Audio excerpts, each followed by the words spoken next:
Hey everyone. So Vikings, the seafaring warriors who stormed their way into history and our favorite action movies. But surprise, surprise, a lot of what we think we know about them is just a little exaggerated. Let's set the record straight with 10 fascinating facts about the real Vikings. First things first, let's shatter that image of a single unified Viking horde.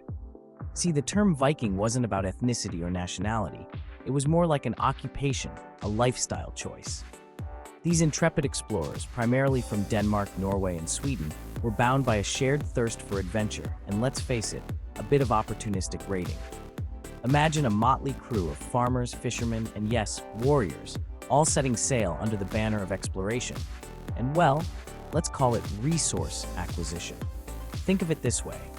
If you lived in Scandinavia back then and your farm was failing, you might consider joining a Viking crew. These weren't just voyages, they were economic opportunities, a chance to carve out a better life. It's like the gig economy of the Viking Age. But instead of delivering takeout, they were redistributing wealth.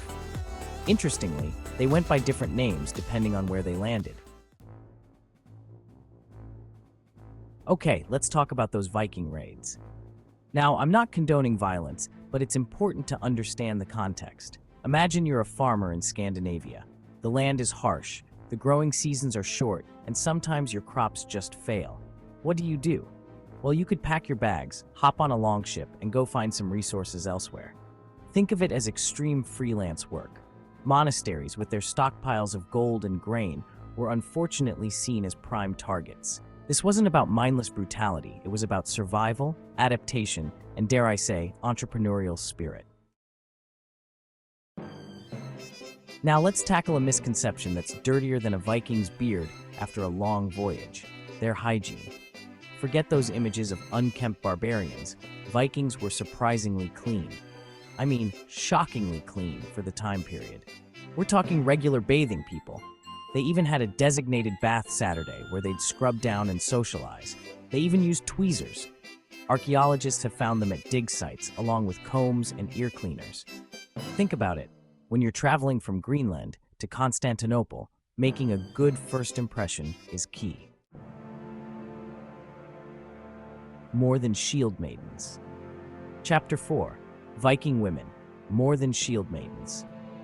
Hold on to your horned helmets, not that they actually wore them, but we'll get to that later, because we're about to debunk another Viking myth, the role of women.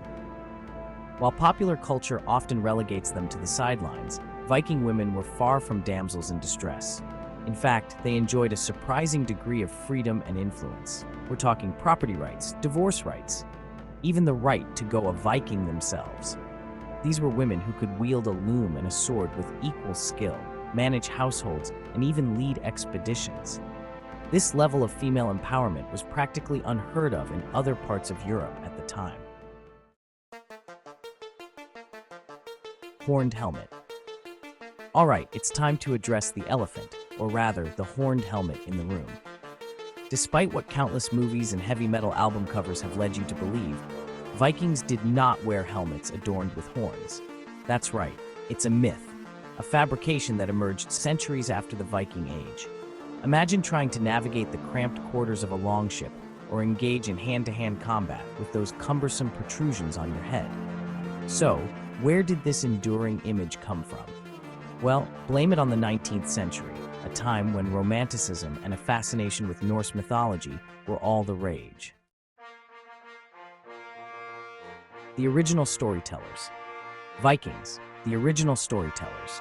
When they weren't busy exploring new lands or, engaging in a bit of resource redistribution, Vikings found time to flex their creative muscles. These weren't just warriors, they were poets, storytellers, and musicians. Enter the Skalds, Viking bards who traveled from court to court, entertaining kings and commoners alike with epic tales of gods, heroes, and legendary battles. These weren't just entertaining stories, they were oral histories, preserving Viking culture and values. Thanks to these skalds, we have the sagas, epic poems that provide invaluable insights into the Viking world. Chapter 7. Runes, more than just Viking emojis. Let's talk about runes.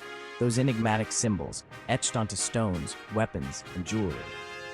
While they might look like an ancient alphabet, runes were more than just a way for Vikings to write shopping lists or leave passive-aggressive notes.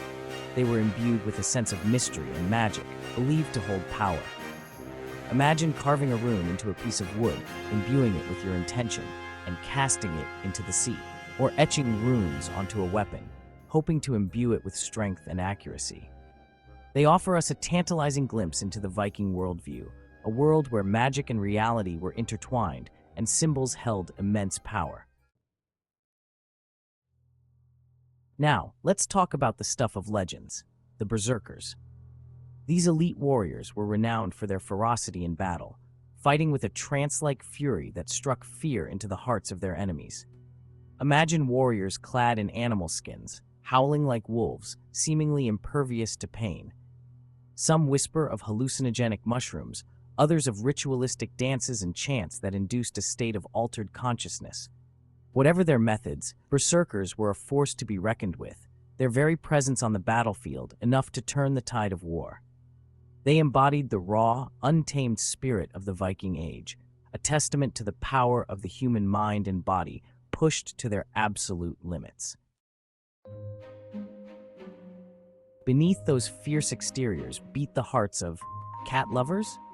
That's right, Vikings, those hardened seafarers, had a soft spot for our feline friends. Cats weren't just pets, they were valuable companions, prized for their ability to keep ships free of vermin, and perhaps more importantly, bring good luck. Imagine a longship, sails billowing, a ginger cat perched on the prow, gazing out at the endless horizon. Cats were so revered in Viking culture that a three-colored cat was considered especially lucky, its value on par with a small boat. Let's talk about the afterlife, Viking style. You've probably heard of Valhalla, the majestic hall where Odin, the Allfather, welcomes fallen warriors. But Valhalla wasn't the only game in town. Freya, the goddess of love, beauty, and war, had her own equally impressive abode, Folkvanger. Half of those who died bravely in battle were whisked away by Valkyries to Folkvanger, where they'd spend eternity feasting, fighting, and generally having a grand old time. All right, there you have it. 10 facts about the real Vikings.